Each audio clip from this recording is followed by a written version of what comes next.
네, 이거 서현우 배우님 팬이 저기 앞에서 마련해 주셨다고 다 따라오고.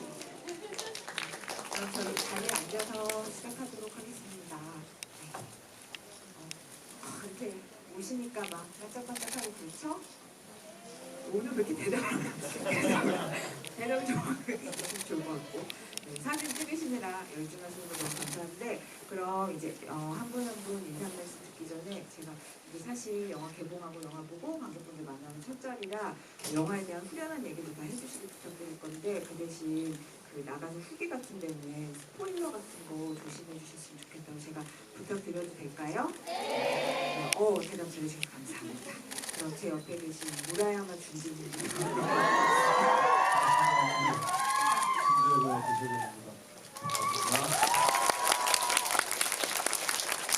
네, 박차경 역할을 연기한 이한입니다. 네, 안녕하세요. 저는 유리코 역을 맡은 박소라입니다. 반갑습니다. 네, 저는 청계장 역을 연기한 소현우입니다. 반갑습니다. 네, 저는 청계장 역할을 한 사람처럼 보이지만 유령을 연출한 이혜영입니다. 반갑습니다. 제가 영화 보고 너무 궁금한 게 많아가지고 먼저 하나씩 여쭤보고 여러분께도 마이크를 잡고 영화 보신 소감 질문하실 수 있는 시간을 드리도록 하겠습니다. 근데 아마 저처럼 느끼신 분 많을 것 같은데, 저는 사실 중반까지 그 무라야마 준지랑 박차경이랑 막 싸울 때까지도 그 준지를 특히 설경구 배우님이 연기하시니까 아니야, 준지가 일본군 편의가 없어, 그렇지 않을 거야 이렇게 생각하면서 설 배우님이 연기하시니까 뭔가 또 반전이 있겠지 이렇게 생각했거든요. 혹시 그렇게 생각하신 분? 그죠? 이럴 줄 알았어.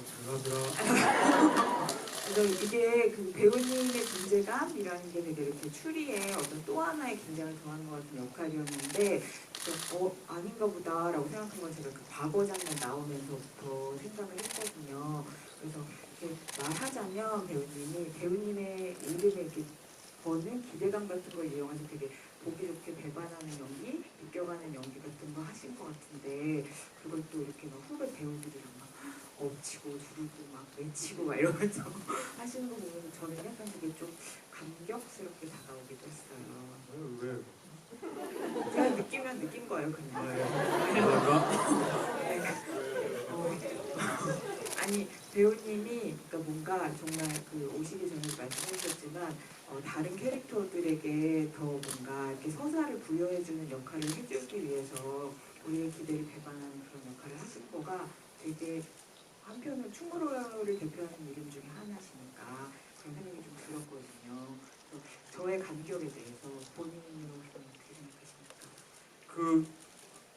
우리 유령들은 그 지령을 받아서 임무를 해야 되는 그 임무가 있었고, 저는 춘기 이전에 설경구는 이영 감독한테 지령을 받은 게 이 영화를 교란시켜라 라는 임무를 부여받고 최선을 다했을 뿐입니다. 그리고 사실 한국 영화에 이런 여성 캐릭터들은 없었던 것 같아요.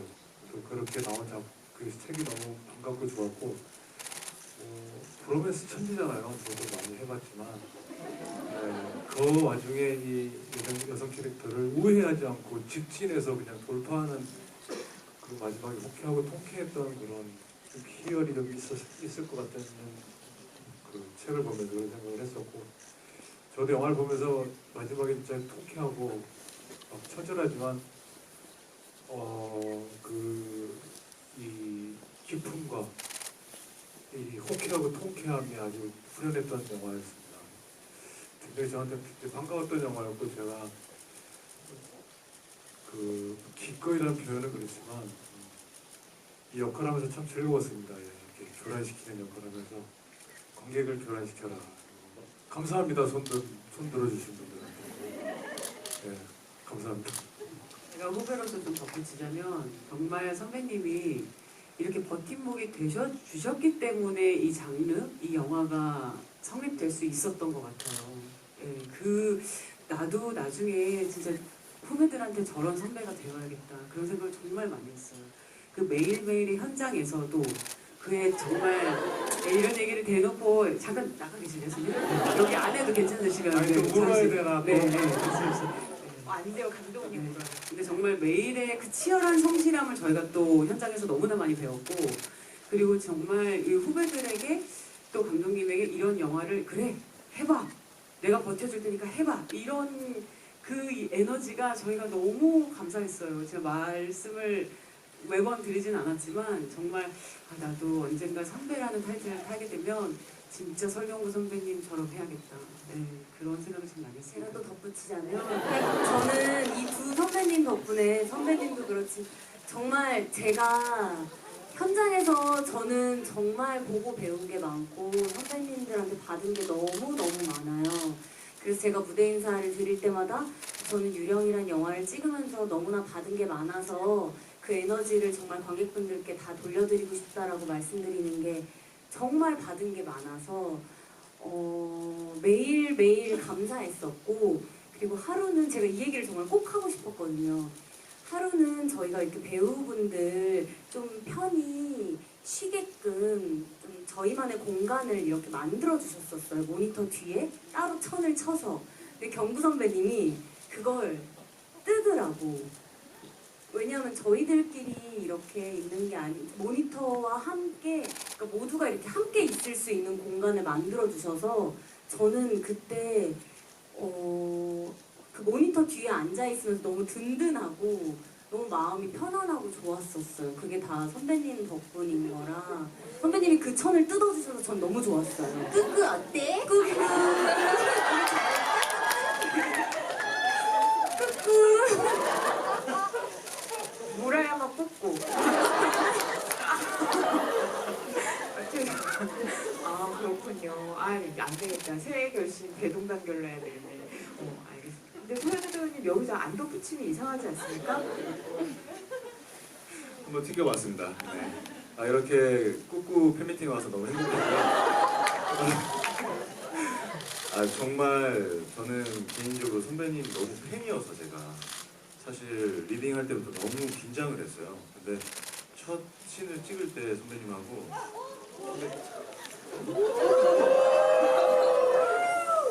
꾹꾹 덥다. 저 선배님 눈빛을 진짜 20cm 앞에서 봤거든요. 마치 제게 그 그윽한 눈빛이 자 뭐든지 한번 해봐. 내 마음은 호수야. 노져와. 이러시는 것 같아가지고 너무 편안하게 했던 것 같습니다. 전 또 개인적으로 그 연설 연기계의 그 김대중이시지 않습니까? 그래서 연설 연기를 볼 수 있어서 너무 즐거웠습니다. 네.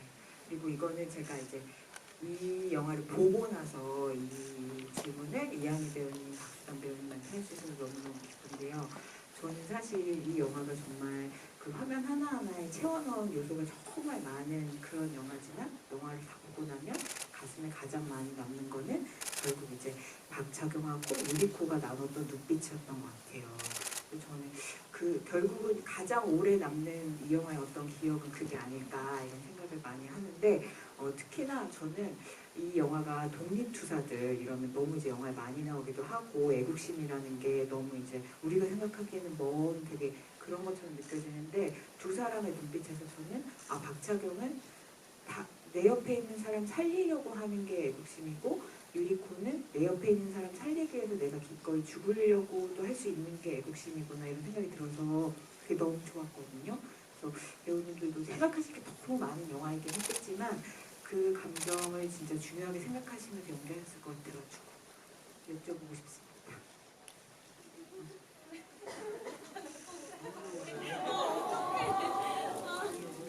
우리 그만합시다. 우리 충분히 울었어. 뭐 어떻게 해야 됩니까? 오늘 어떻게 해야 돼요? 웃겨야 되는데 또 이제 이게 저희가 아직도 생각을 하면 울컥거릴 정도로 저희한테 그런 게 있어요.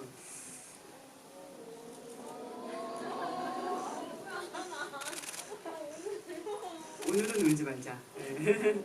근데 제가 생각했을 때 이거를 규정지을 단어가 사실 없었어요. 그냥 사랑이라는 그 단어도 너무나 좀 모호하고 담기 힘들다는 생각? 이게 우정도 아니고 동지애라고 하기도 좀 부족하고 뭔가 삶과 죽음을 앞에 내놓고 사는 사람들의 이야기인데 그것을 함께하는 그 연대가 얼마나 셀까가 제가 가늠이 잘 안 되더라고요. 그래서 이게 작품으로 들어갈 때 이 관계를 먼저 규정을 해야 되는데 저와 난영 그게 옮겨져서 저와 유리코에서 유리코가 안강옥이 되면서 그 차경과의 안강옥으로 들어갈 때 이게 도대체 어떤 연대고 어떤 관계, 어떤 사랑인 거지? 라는 생각할 때 와 진짜 내일 죽어도 여한이 없는 안강옥과 죽을 때를 기다리면서 죽는 살아 죽지 마라고 얘기하면 살아 근데 죽는 건 죽어야 할 때 그때 죽어 그러니까 삶을 위해서 있는 게 아니라 죽음을 위해서 삶이 존재하는 사람들의 이야기 그 연대에 대한 이야기여서 이건 제가 감히 23년을 찬란한 삶을 살면서 너무 이렇게 찬란한 삶을 노래하는 삶을 사는 저에게는 굉장히 이게 와 이건 너무 세다라는 생각을 많이 했어요. 그래서 연기 할 동안도 진짜 와 이거 어떻게 바라봐야 되나 그런 생각이 참 많았고 그리고 실제로 이제 소담 씨가 그때 좀 컨디션이 좋지 않았었어요. 근데 저희가 그걸 다 몰랐었어요. 그리고 나중에서야 이제 저희 영화가 끝난 다음에 후시 녹음을 할 때 이제 검사를 받고 결과를 알고 나서 본인도 그때 알았고 저희도 너무나 놀랐었거든요. 그래서 그때 생각을 하고 또 지금 너무 건강하게 이렇게 마이크를 잡고 목소리를 내면서 이런 소담회를 볼 때마다 저희 모두가 울컥울컥 하는 마음이 있나 봐요. 예, 그게 약간 또 제가 안강옥을 바라보는 그 마음과 또 이한이가 박소담을 바라보는 그 마음이 약간 또 중첩되는 것 같아요. 예. 저도 그러니까 차경을 바라보는 것만으로도 너무 든든했다.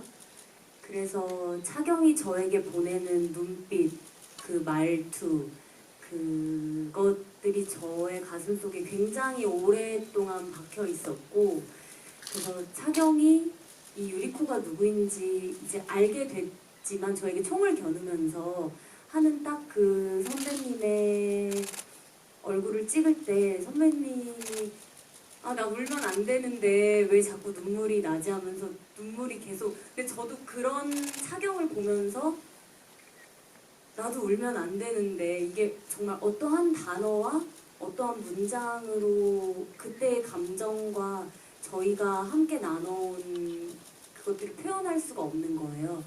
근데 저는 차경과 유리코의 관계를 생각했을 때 또 그걸 영화로 제가 바라봤을 때 너무 아름다웠어요. 그리고 너무 감사했고 제가 바라보는 그분이 한희 선배님이라 더 감사했던 것 같기도 하고 그래서 저도 선배님이 방금 말씀하신 것처럼 어떠한 단어와 문장으로 딱 이야기할 수는 없지만 생각만 해도 좀 마음이 먹먹해지는 게 있는 것 같고 그래서 그걸 너무나 잘 표현해내고 싶은 강한 욕구가 항상 들끓었었고요, 제 안에서는. 하지만 저희는 또 해야 될 몫이 있었기에 또 묵묵히 달려나가야 했었고 이 유리코가 안강옥이라는 인물이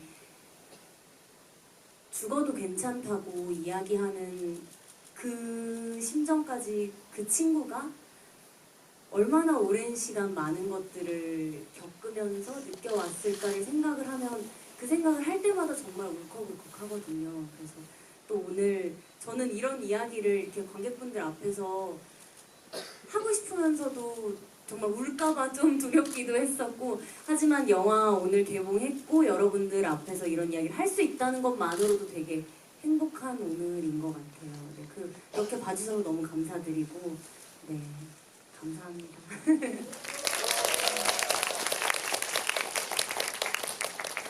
좋네요. 안 울고 얘기해 주셔서 너무 감사합니다.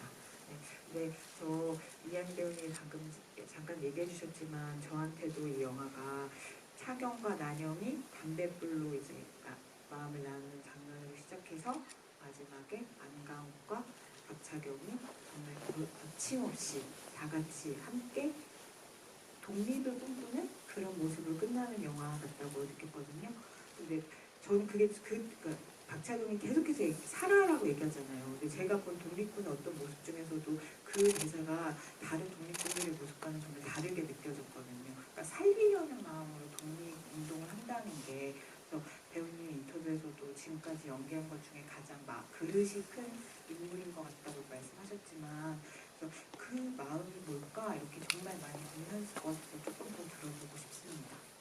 저는 사실 차경의 그 마음이 말씀하신 것처럼 지나치지 못하는 마음이라고 생각했어요. 선배님은 그 연기를 연미인에서 시작하신다고 그렇게 말씀하셨더라고요. 근데 비슷한 마음일 수 있을 것 같아요. 이렇게 어떤 사람을 사실 박상영이라는 인물이 재력가의 딸이에요. 엄청난 재력가의 딸임에도 불구하고 정말 상반되는 그 당시에 사실 나라 잃은 지가 1930년이면 나라 잃은 지가 10년이 넘은 상황에서 지킬 나라라도 있냐라고 묻는 준지의 말이 너무나 이성적이고 너무나 맞는 얘기였을 거란 말이죠. 근데 정말 호울뿐일 것 같은 그 나라를 부여잡고 뭐 하는 거라고 얘기할 수 있지만 정말 사랑하는 사람을 그때 무수히 그렇게 잃었었던 경험이 너무나 많았을 거고 그럼에도 불구하고 일상을 계속 살아가야 되는 그런 슬픔을 갖고 있었을 거라 야 이거 진짜 굉장히 보통 아니게 세다 그런 생각을 많이 했어요. 그리고 제가 차경을 연기하면서 정말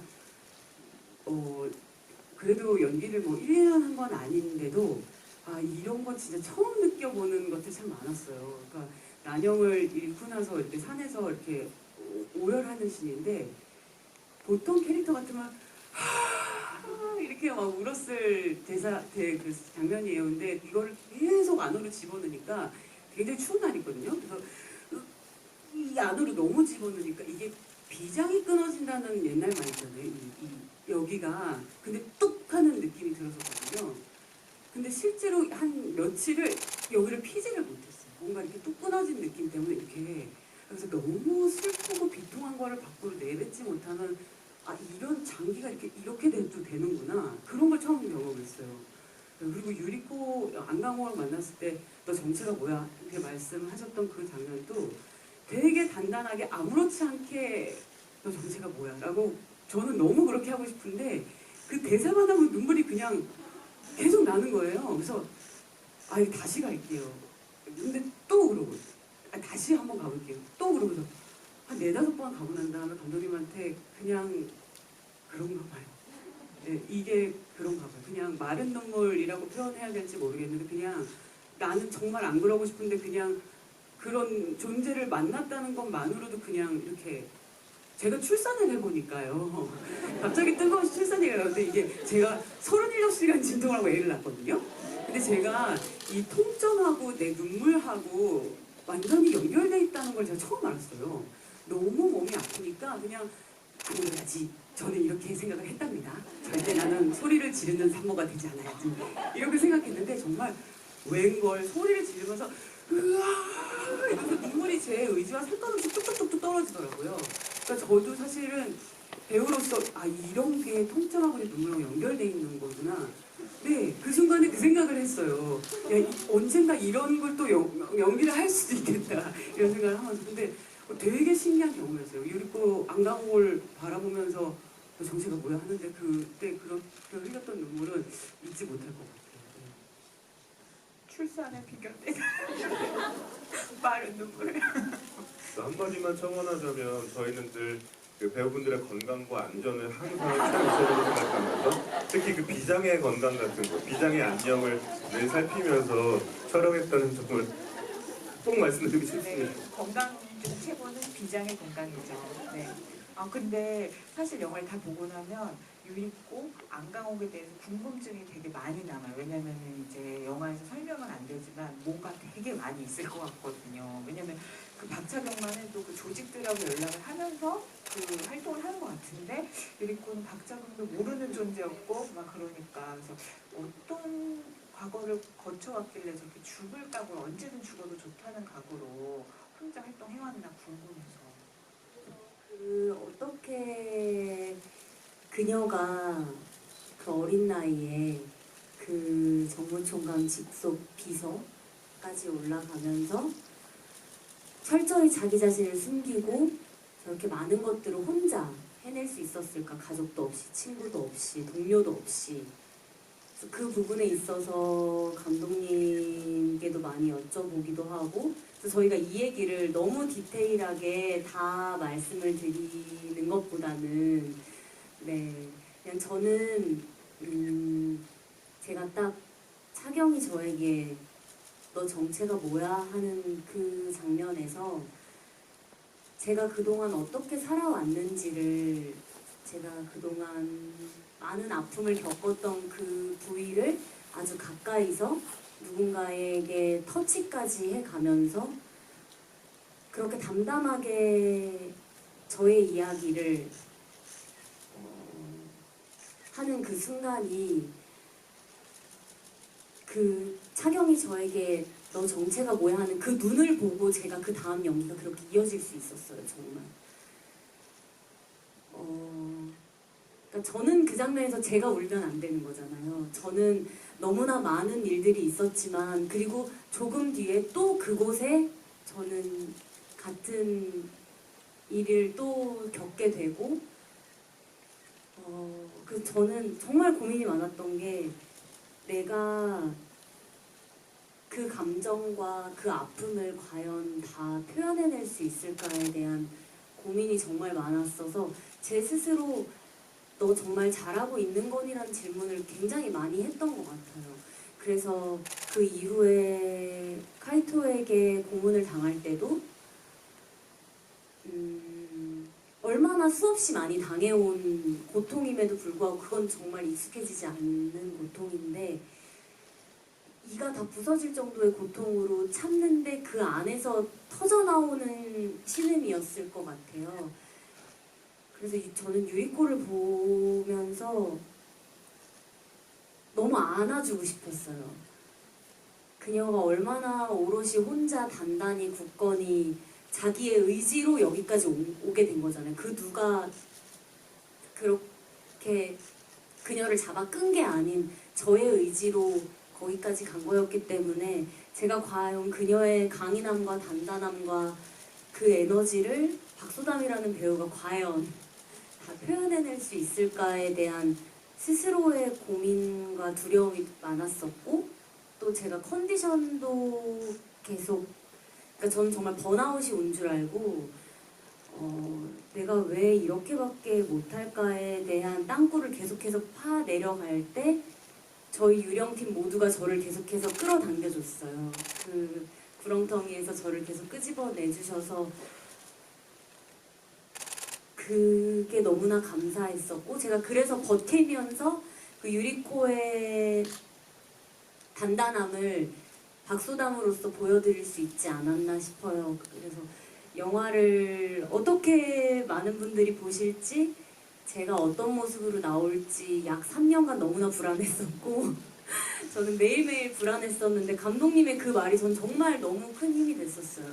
소담아, 나 그렇게 쉽게 오케이 하는 사람 아니야 라고 해주셔서 정말 그 말씀을 하셨어요, 감독님. 아, 네, 기억나는데 그렇게만 얘기하면 제가 되게 도도하고 약간 이런 이미지로 오해하실 것 같은데 이 말이 왜 나왔냐면 그러니까 제가 아무도 너무 그렇게 생각 안 해.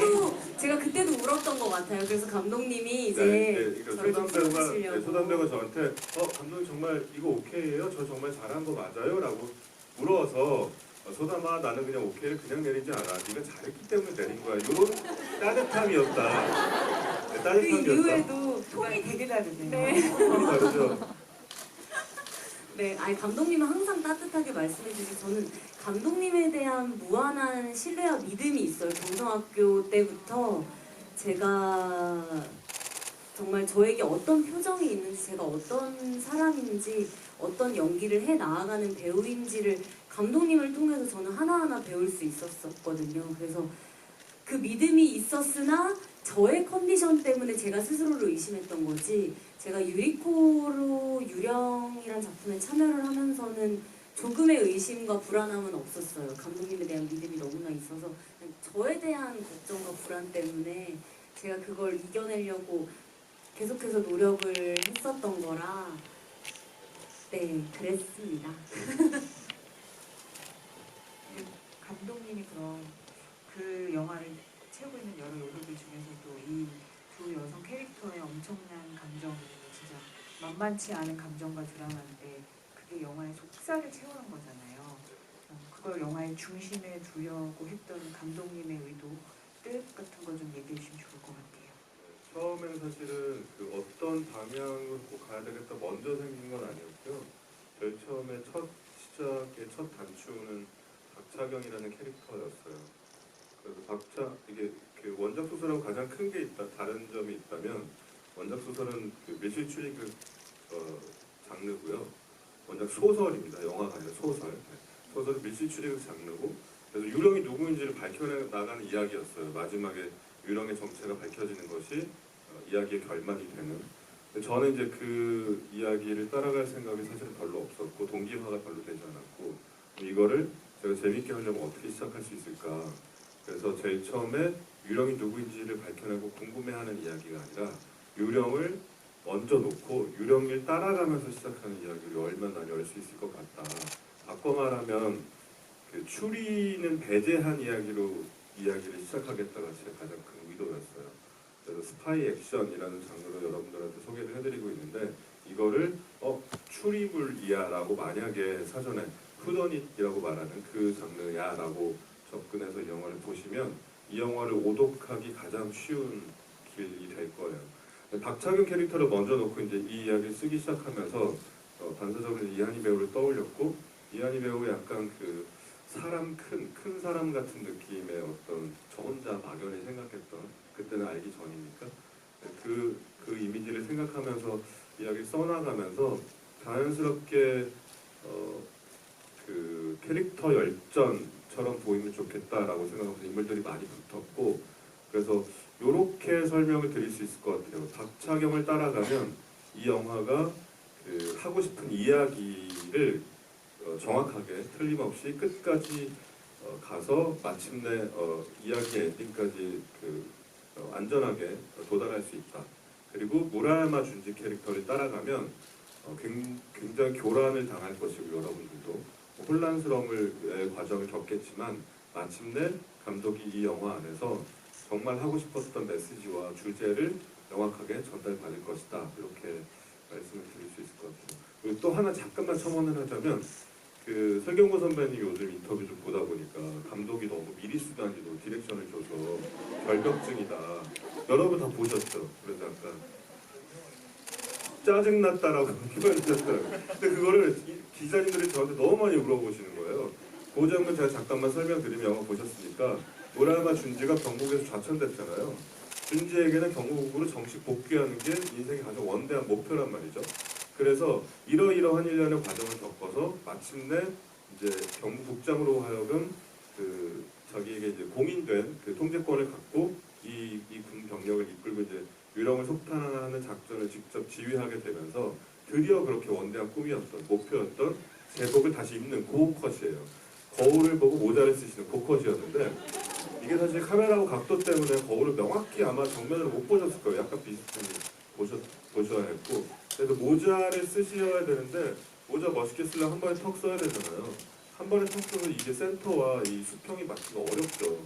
근데 사실 탁 썼는데 약간 삐뚤어지고 약간 돌아가고 약간 발랄하게 찌르고 이러면 귀여워 보이면 안 되잖아요. 여러분의 턱구는 귀엽지만 귀여워 보이면 안 된단 말이야. 그래서 저는 설경구 선배님의 카리스마가 1mm도 손상되지 않는 그 각을 찾았어야 했어요.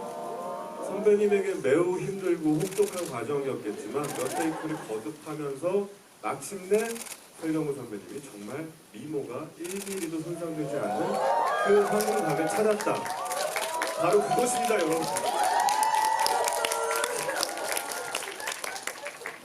그 감독님의 그 별명이 배우들 사이에서 이거예요, 이거. 오와이와 꼭지점이 있어야 되고 좌우대칭이 정확해야 돼. 모자뿐만 아니고 그 꼼꼼하시다는 이야기예요. 마무리도 훈훈하게 해야 돼. 감독이 혹시 지금 좌우대칭의 차원에서 뭐 좀 거슬리고 이런 거 없으시죠? 아, 네, 일단 요 명찰이 딱 이렇게 줄을 좀 맞췄으면 좋겠네요. 삐뚤삐뚤하게 있네요. 일상생활이 참 힘드실 거예요. 말씀하지 않으셔도. 네. 이한희 배우가 촬영을 저 제일 많이 했던 게 감독님 살기 힘들지 약간 이 말씀을 많이 했어요. 네. 아 근데 살기 힘들지만 영화는 잘 만드니까 넘어가도록 하겠습니다.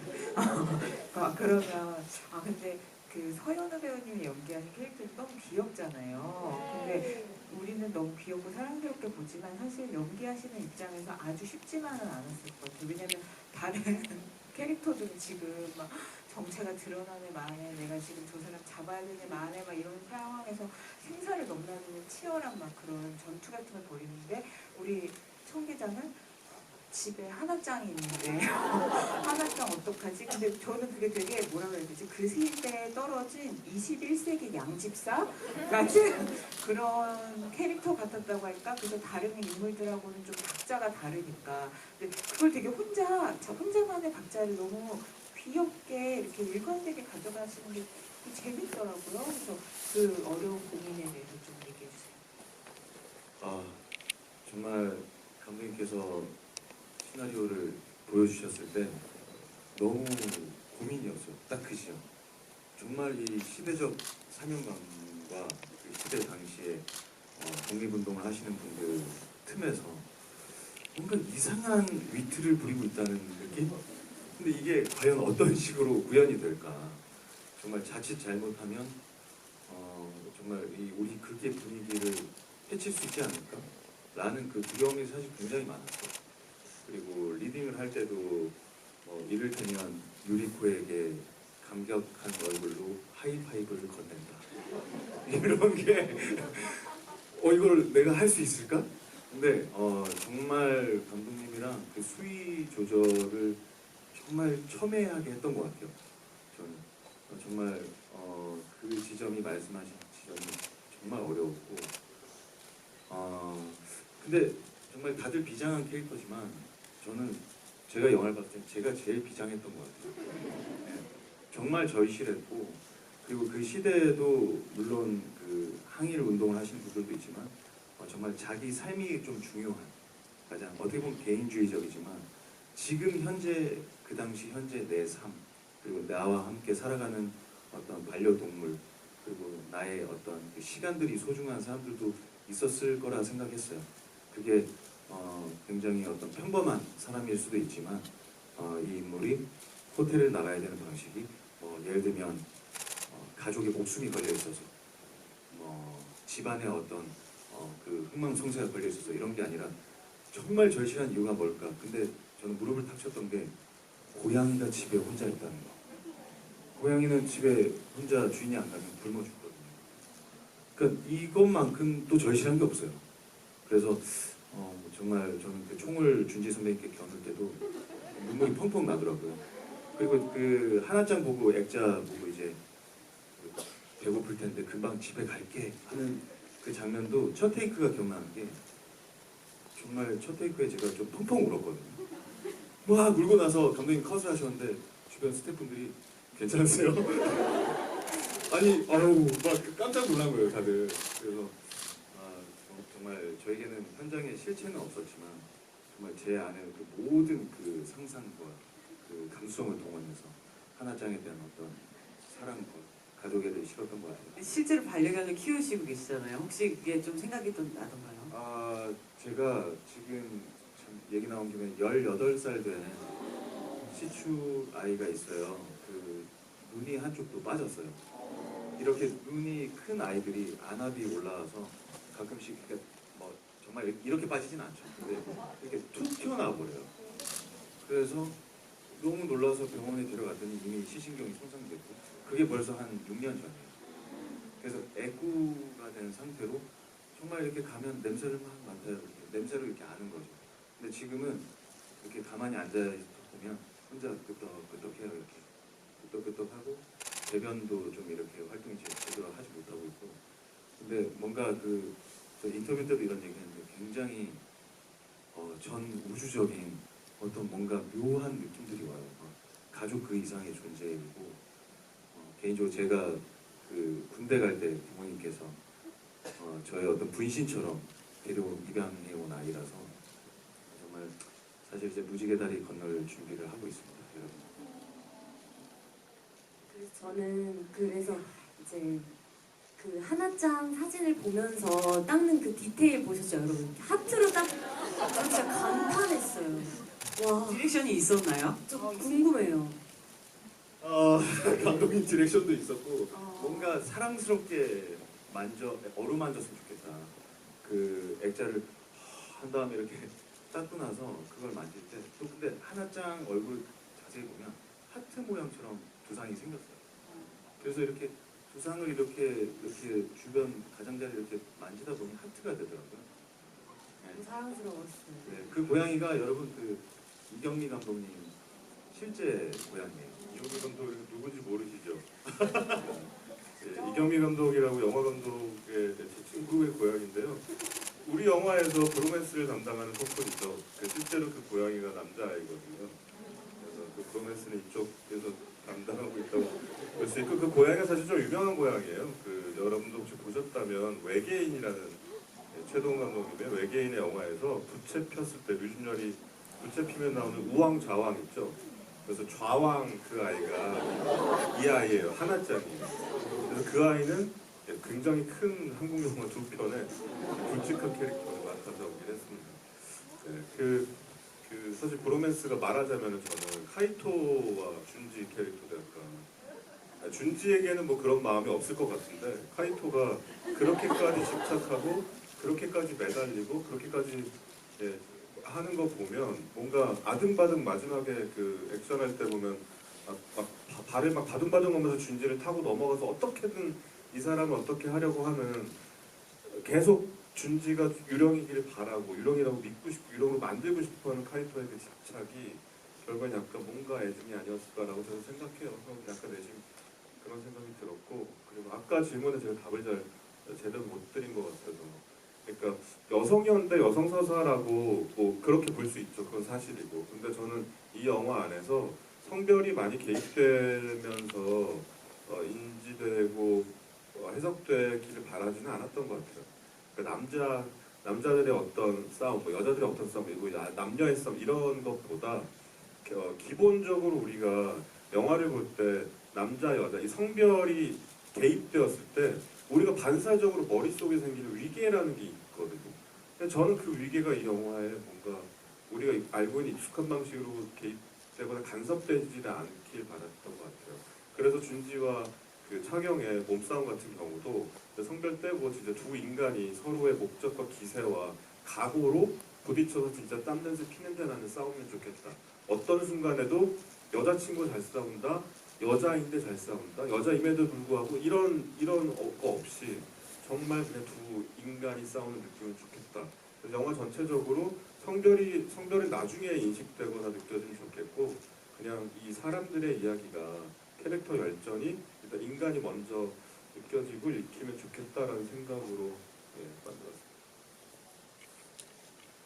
시간이 벌써 많이 지나네요. 그래서 관객분들께 빨리 마이크를 드려야 될 것 같아요. 네, 그래서 오늘 또 선물을 개봉일이라 준비했는데 질문을 해주시는 분께는 유령 비누와 페이퍼 인센트 세트를 드리도록 하겠습니다. 네, 너무 좋죠? 그럼 손 들어주시면은 너무 많을 것 같아요. 팔 아프니까 하나 둘 셋 하면 손 드세요. 꾸꾸님 보시고 제일 먼저 손 드신 분 지목해주세요. 네, 하나 둘 셋. 네.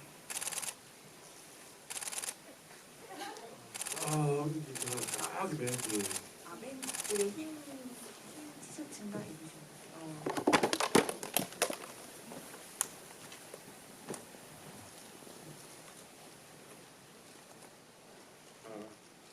안녕하세요. 바로 질문 드리면 되나요? 네. 감독님께 질문을 드리고 싶은데 유령단, 그러니까 빛이 있는 부분에서 정면에서 이한희 씨랑 박수담 배우께서는 빛을 등지고 있는 것 같았고 나머지 분들은 이제 빛을 마주보고 있었던 것 같은데 혹시 이게 안에 이제 감독님이 의도한 장치인지 여쭤보고 싶었습니다. 후반부 말씀하시는 거구나. 네.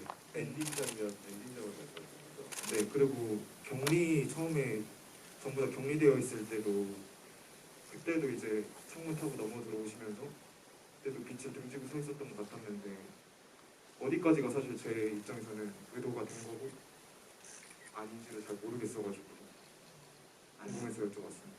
좌우대칭과 밀리미터의 세계를 구현하시는 분이 의도 안 하신 게 있는지 모르겠지만 아무튼 네. 네네. 말씀하신 장면이 아마도 차경이 그 밖에서 외벽을 타고 건너서 중지 방으로 들어가는 그 부분을 만약에 말씀하신 거라면, 만약에 그런 거라면요. 그렇다면 거기는 차경이 이제 발코니에서 이 방 안으로 들어오는 구간이니까, 그러니까 뭐 당연히 이제 빛이 등질 수밖에 없는데, 그때 그 커튼 너머로 보이는 그 실루엣이 약간 굉장히 좀 낯설고 정말 유령 같은 느낌이면 좋겠다라는 이미지를 좀 바라긴 했었어요. 그래서 어느 정도는 의도가 된 거였고, 두 배우가 마지막에 이제 그 난사하는 장면에서 빛을 등지고 있는 건 사실 우리는 이 일제강점기 시대를 승리의 역사로 기억하지 않잖아요. 실제로 우리에게 승리의 역사가 아니었고, 근데 제가 그 독립운동가들에 관련된 이 자료들과 많은 그 논문과 책들을 많이 보면서 제가 느꼈던 감정은 우리의 실패 역사가 아픔의 역사가 아니라 찬란함이라는 단어였던 것 같아요. 그들의 투쟁도 찬란했고 삶도 찬란했고 진짜 죽음을 각오했던 그 모든 순간들이 빠짐없이 찬란하였다. 그게 뭔가 벅차오르는 느낌 같은 게 있었거든요. 이 영화는 장르 영화고 상업 영화이기 때문에 제가 공부했던 것들을 고스란히 고증을 통해서 넣을 수 있는 그런 이야기는 아니었지만 최소한 제가 받았던 그 뉘앙스를 정서적으로 전달을 너무 해드리고 싶었는데, 그러면서 시나리오를 쓰다 보니 마지막에 이 찬란함을 따라서 인물을 묘사하고 사건을 묘사하고 장소들을 상상하면서 이야기를 쓰다 보니까 너무 찬란한 승리의 순간을 영화적으로 너무 담고 싶은 욕망이 너무 컸었어요. 우리에게 존재하지 않았던.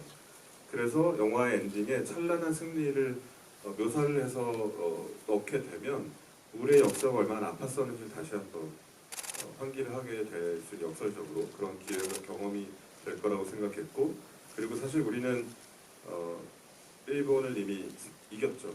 우리는 일본에게 승리했다고 저는 생각합니다.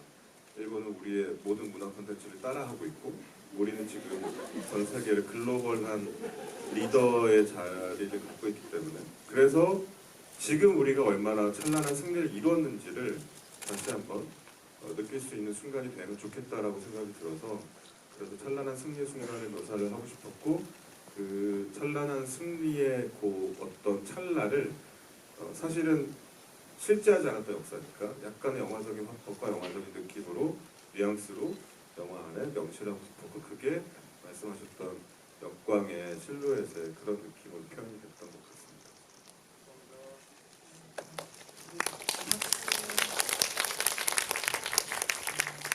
디테일을 빛나는 영화다 보니까 이렇게 자세히 봐주신 분이 계시는 것 같네요. 그럼 이번엔 제가 이한희 배우님께 질문자 골라달라고 말씀드릴게요. 네, 하나, 둘, 셋. 유니코 사진을 들고 계시는데 그리셨나봐. 아, 그림인가요? 그림이에요. 저희 잠깐 볼 수 있나요? 우와. 질문은 또 질문대로 해주셔도. 보려고 하는 동안 질문 좀 해주세요. 자세히 좀 볼게요.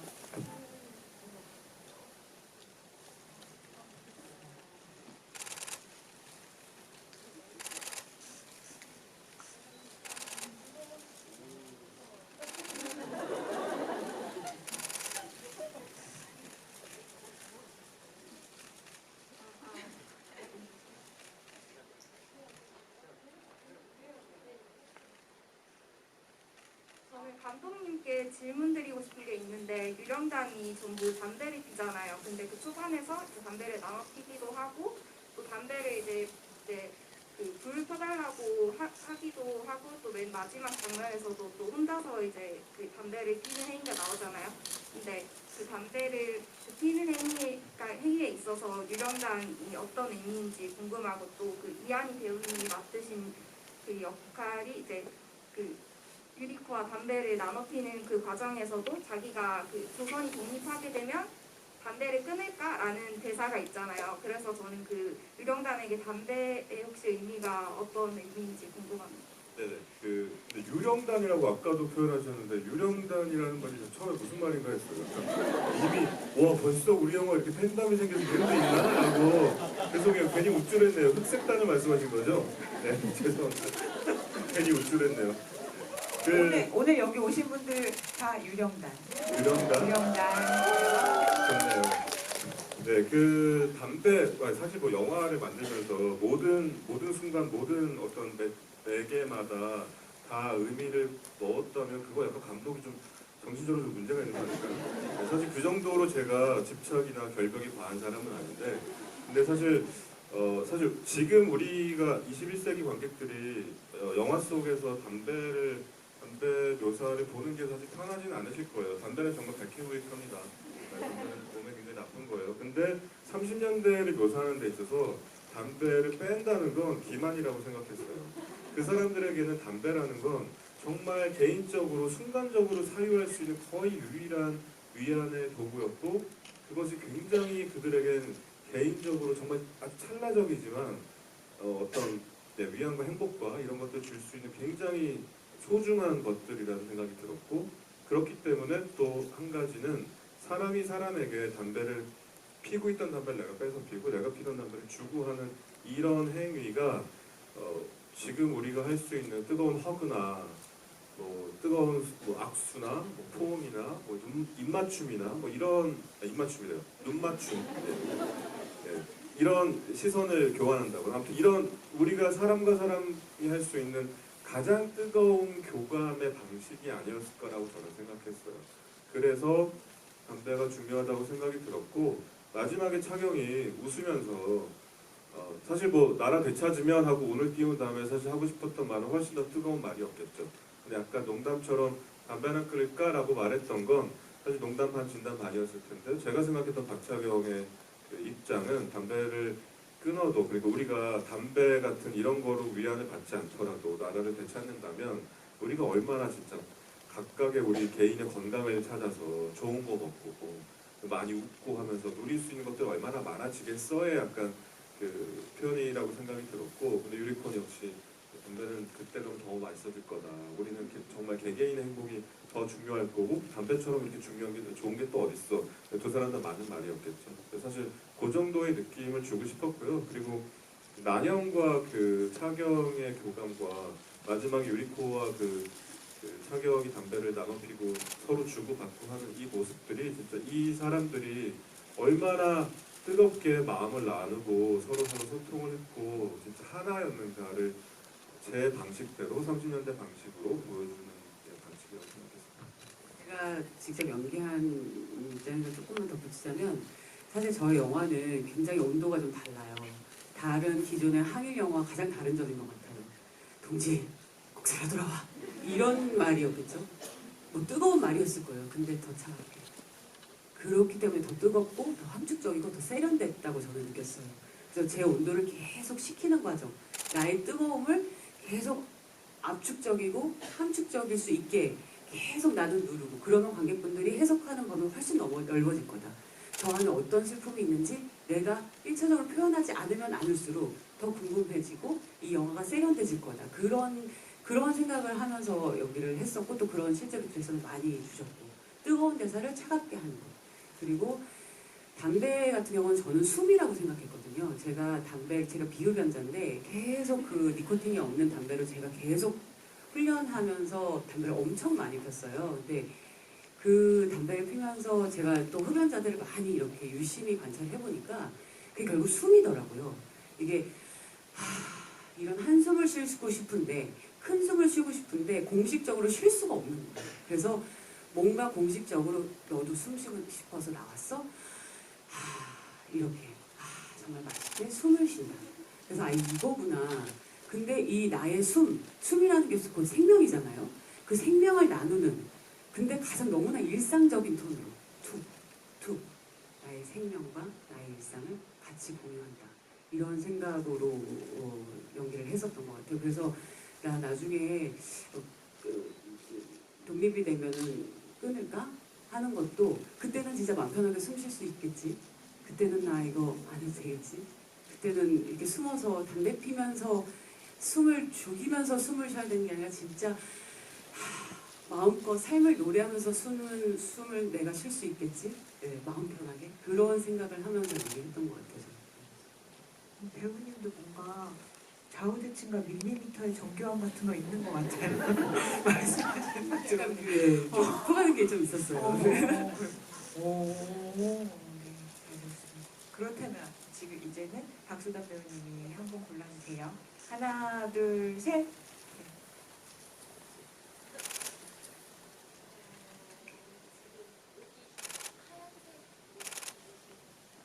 핑크티 입으십니다. 영화 보는 내내 좀 마음이 간지럽거든요. 마음이 좀 아팠어요.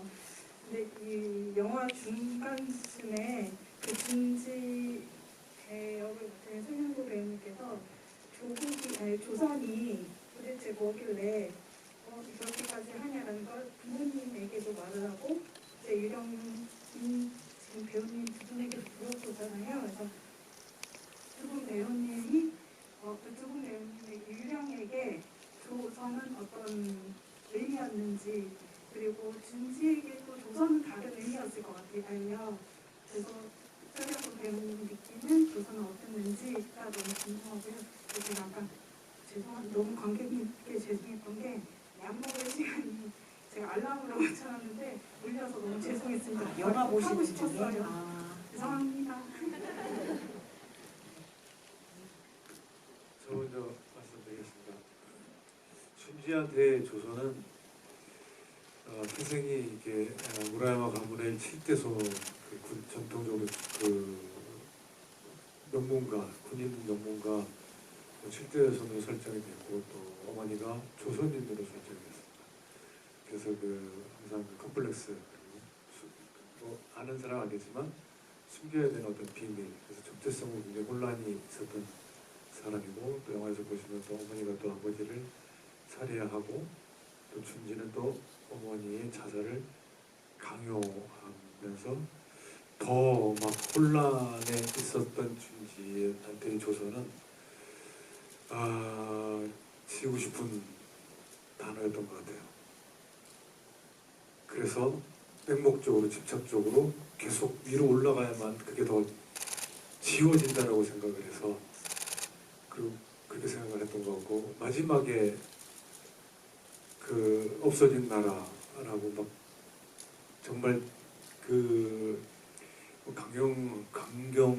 강경도 강경이 거의 뭐 저주를 퍼붓는 춘지가 말하는 그 조선은 정말 지우고 싶은 저의 대사에 모여있던 강당의 청중들한테도 대사처럼 말을 한 거지만 본인한테도 한 말이라고 생각하면서 했거든요.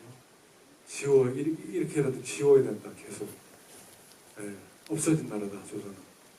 제 반쪽이 조선인데 이걸 지우려고 더 처절하게 발악을 하면서 저주를 퍼붓는 춘지의 조선이 아닌가 싶습니다.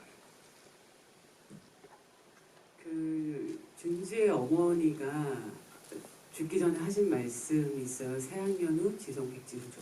그 말이 뭐냐면 아주 추운 겨울이 지나봐야 잣나무와 소나무가 시들지 않는 것을 안다. 그런 말이었고 동우가 마지막에 불의한 것을 보면 그 얘기를 하잖아요. 근데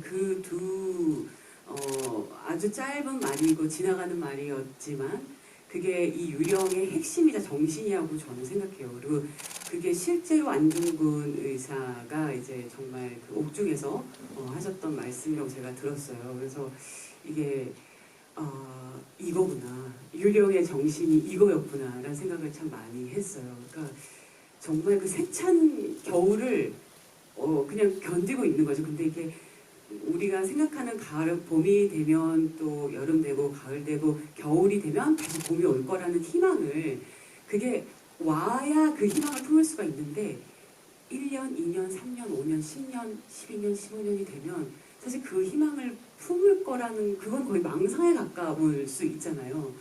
근데 그 처음부터 차경은 소나무와 잣나무는 아니었을 거라고 저는 생각해요. 근데 그 꿋꿋이 서 있는 그 세찬 바람을 세찬 겨울을 견디고 있는 그 소나무와 잣나무를 바라보면서 어떻게 저렇게 서 있을 수가 있지? 무엇이 저들을 저렇게 지탱하고 있지? 라는 게 궁금했을 거고 그러면서 본인도 동화됐을 것 같아요. 나도 소나무와 잣나무로 이들과 연대하고 싶다. 나도 여기에 두 발을 딛고 뿌리를 받고 나도 같이 손을 잡고 이 거친 바람을 내가 한번 같이 맞아보리라. 이런 생각을 하게 됐을 것 같아요. 그래서 그들의 연대, 소나무와 잣나무들의 그 거친 겨울을 보내는 세찬 바람을 맞고 있는 그 연대가 저한테는 굉장히 그 연기하는 내내 궁금했던 감정이었고 또 그 연대의 어떤 그런 것들이 굉장히 많이 묵상을 많이 했었던 것 같아요. 네.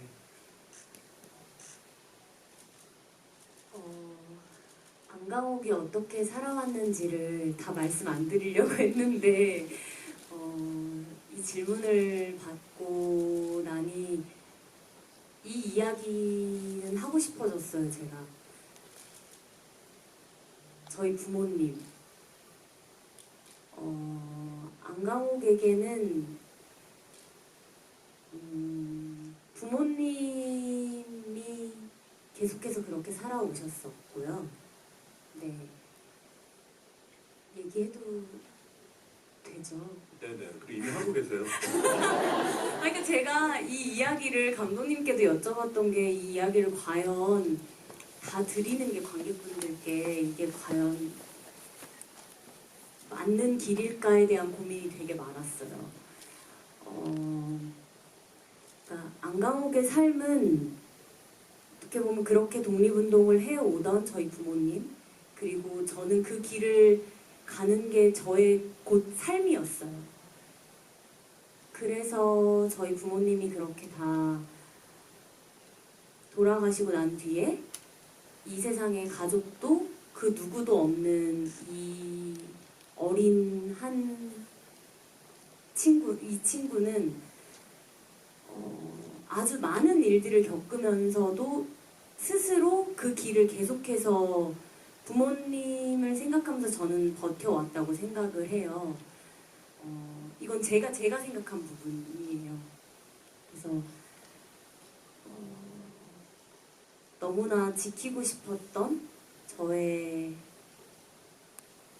제가 잃었던 부모님을 항상 이 마음속에 품고 안강옥은 계속해서 그 길을 그 아픔을 꾹꾹 참으면서 그 누구보다도 강하고 굳건하게 가야 했고 갈 수밖에 없었고 그거밖에 없었어요. 그래서 저는 유리코를 안강옥을 안아주고 싶었던 것 같아요. 근데 준지의 조선과 그 박찬호가 안강옥의 조선만 있는 게 아니고 이 영화가 재밌는 게 말씀하신 것처럼 개인주의자로서의 조선도 있는 거잖아요. 어떻게 생각하면 조선인이고 엄청 엘리트고 그런데 그 총독부에서 일하는 거잖아요. 그렇다면 그분의 조선이라는 천은호 씨는 은호는 정말 공부를 잘하는 사람이었어요. 그리고 뭐랄까요, 그 나라가 있고 개인이 있는데 이 친구는 조금 역설적으로 개인이 있고 그리고 나라가 있다. 어떤 이 우주를 형성해 나가는 방식이 사고가 좀 그런 식이었던 것 같고요. 그리고 제가 정말 조선 총독부의 통신과 암호해독 담당을 하는 근데 내가 조선인이라는 사실이 굉장히 자랑스러웠을 것 같아요. 그러니까 조선인이 이 정도로 뛰어나다. 이런 어떤 스스로의 어떤 자부심과 그런 것들을 증명해내고 살고 있다고 생각했고 하지만 그에게는 그럼에도 불구하고 지금 삶도 중요한 거죠. 정말 그 독립운동이라는 정말 그 큰 어떤 사명이 있지만 이것들을 해나가는 과정을 어떤 누군가는 열정적으로 뛰어들기도 하고 어떤 누군가는 어떤 체계적으로 만들어가기도 한다고 생각해요. 근데 천 계장은 조금은 소심한 캐릭터이긴 하지만 천 계장에게 역시나 이 조국은 빼앗긴 나라 그래서 포기해야 되는 나라만은 아니고 정말 언젠가 찾아야 되는 나라지만 이 사람 역시 자기의 개인 삶으로서 증명해내고 있다. 근데 지금은 돌아가야 되는 게 하나짱이 굶어 죽는다. 그래서 무조건 가야 하는 거죠. 사실 네네. 하나짱을 지키고 나라도 지키면 되는 거 아니냐.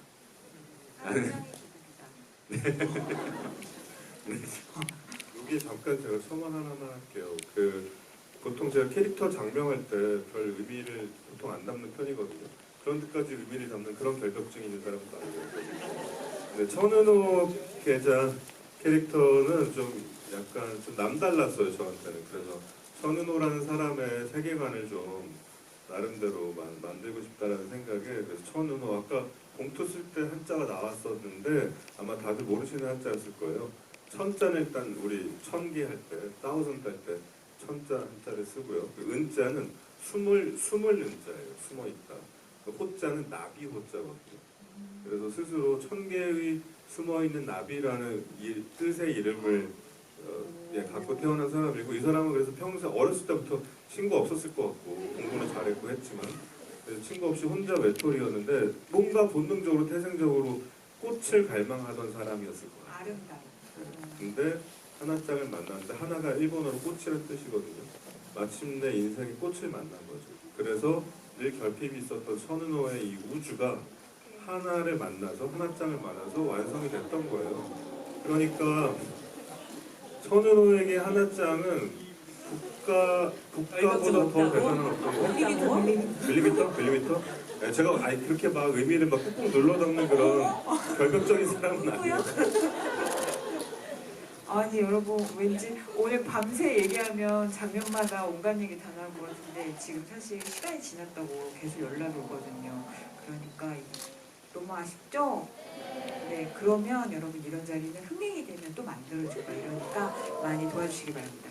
그럼 끝으로 간단하게 한 분씩 마지막 말씀 듣고 마무리하도록 하겠습니다. 네, 오늘 너무 감사드리고 또 뵈니까 반갑고, 네. 여러분들 우리 구정 때 또 계속 개봉이라고 하는데 잘 부탁드리겠습니다. 주변 분들 다 홍보해 주시고 좀 그러시리라 믿습니다. 저는 이렇게 지구이하면 항상 걱정되는 게 늦은 시간에 끝나기 때문에 잘 안전하게 조심히 들어가시나 이게 참 솔직히 걱정입니다. 네, 잘 들어가셨다고 글 남겨주시고 그 유령 태그 해시태그에서 샵 해서 그러면서 잘 갔다 존잼 너무 감사드립니다. 반갑고요. 이렇게 저희에게는 개봉날이라는 게 늘 의미가 있어요. 정말 전에 비아드 시사도 있었고 언론 시사도 있었지만 정말 관객을 만나는 첫날이라서 제가 굉장히 설레기도 하면서 굉장히 두렵고 떨리는 날이거든요. 그래서 여러분들 진짜 만나 뵙게 돼서 정말 너무 반갑고 또 감사하다는 말씀 꼭 드리고 싶었고요. 그리고 정말 코로나 때문에 사실 영화관이나 한국 영화가 특히나 또 약간 침체기가 있어요. 사실은 좋은 콘텐츠를 만드는 건 또 관객분들의 몫이라고 생각하거든요. 그래서 좋은 콘텐츠가 또 나올 수 있도록, 또 이런 장르 영화가 또 나올 수 있도록 2023년에 첫 영화인 유령에 많은 힘을 보태주시고 첫날 이렇게 함께 해주신 저희의 천군만마, 아까 저희 유령단 오늘 조직했으니까 잘 부탁드립니다. 감사합니다. 저도 이렇게 개봉날이 되니 유리코가 안감옥이 어떻게 살아왔는지도 이야기할 수 있고 뭔가 속이 시원하면서도 또 아직 다 못다한 얘기도 많고, 저희가 계속해서 여러분들을 저는 정말 오래 보고 싶거든요. 여러분, 저희가 극장에 오래오래 유령이 함께해야 저희가 아마 또 볼 수 있는 날이 만들어질 텐데 저는 이렇게 저희의 이야기를 들려드릴 수 있어서 오늘 너무 재밌었고, 저도 이야기를 듣는데 너무 재밌더라고요. 이런 자리가 꼭 또 만들어졌으면 좋겠고, 제가 조금 아까 무슨 얘기를 네, 정말 찾아와 주셔서 너무 감사드리고 오래 보고 싶습니다. 네, 감사합니다.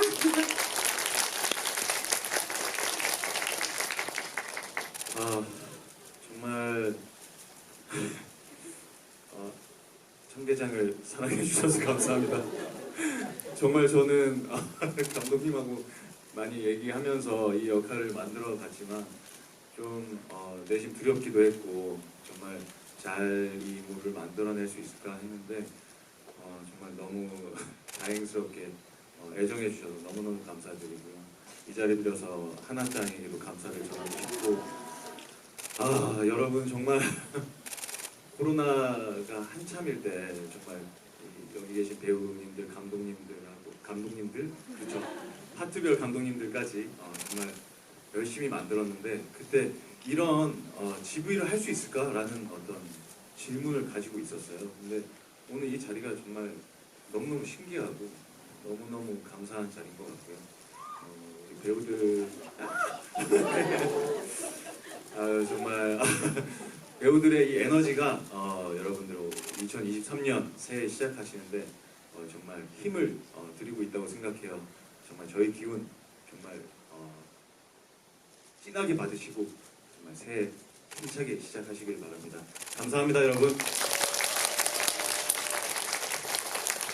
네, 사실 오늘 이제 개봉 첫날이어서 이제 첫 관객분들이신데 저희가 뭐 몇 차례 시사도 했고 그리고 사전에 보신 분들의 이제 반응들을 좀 보면서 제가 여태까지 작업했던 그 어떤 영화들보다 좋아해 주시는 온도가 가장 뜨거운 영화라는 생각이 들어서 너무 감사하다는 말씀을 정말 드리고 싶어요. 이 영화가 저는 잘 열심히 만들어서 내놓았지만 이 영화가 이제 튼튼한 두 다리로 이 땅을 밟고 단단하게 걸어가고 달리고 다시 도약을 하기 위해서는 여러분들의 이 뜨거운 사랑과 이 애정과 이 온도를 계속 식지 않게 오랫동안 많이 표현해 주시고 많이 주시면 더더욱 저희가 더 열심히 여러분들께 영화로도 또 여러 가지로 또 만나뵙도록 하겠습니다. 너무 감사드리고요. 늦은 시간인데 진짜 이렇게 끝까지 만석인 경우 저 진짜 처음 보는 것 같아요. 정말 너무 감사해서 저 요즘 좀 잘 울거든요. 하마터면 울 뻔. 참을게요. 잘 참았어요 저희 그렇죠? 정말 감사합니다.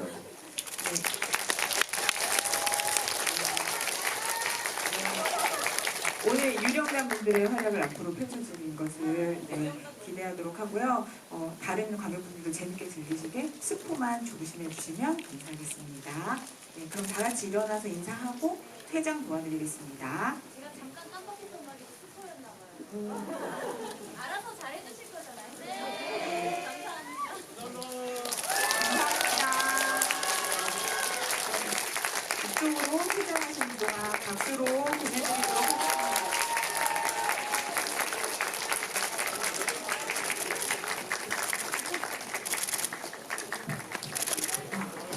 여러분 진짜 늦게까지 너무 감사하고요. 조심히 돌아가세요. 추위 타지 마시고 감사합니다.